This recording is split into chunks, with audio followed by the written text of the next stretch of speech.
Hey friends, welcome back. In the previous lesson we introduced BlocProvider.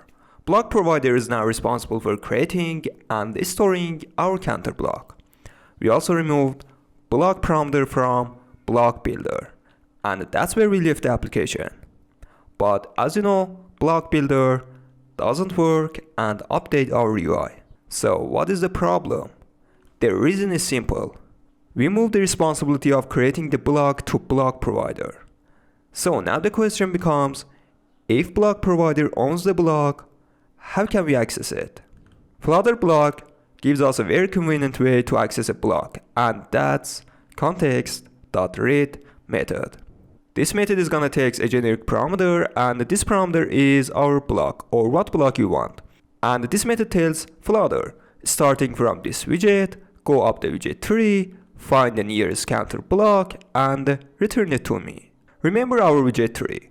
BlocProvider sits above everything, and because of that, every widget below it can access the counter block, including our button. So inside onPressed, instead of using local counter block, we just need to use context.read and set our generic parameter, which should be counter block, and use add method again.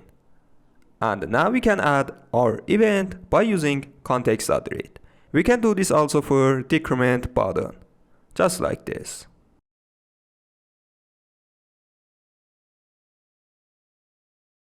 Now let's restart the application and see the result. I'm gonna press increase button. As you can see, the counter increases. Press again and again. Everything works. One thing I wanna make very clear.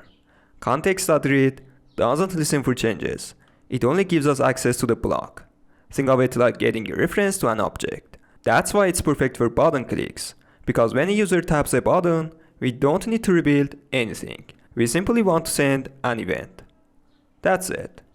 Alright guys, keep building, keep learning, and I'll catch you in the next lesson.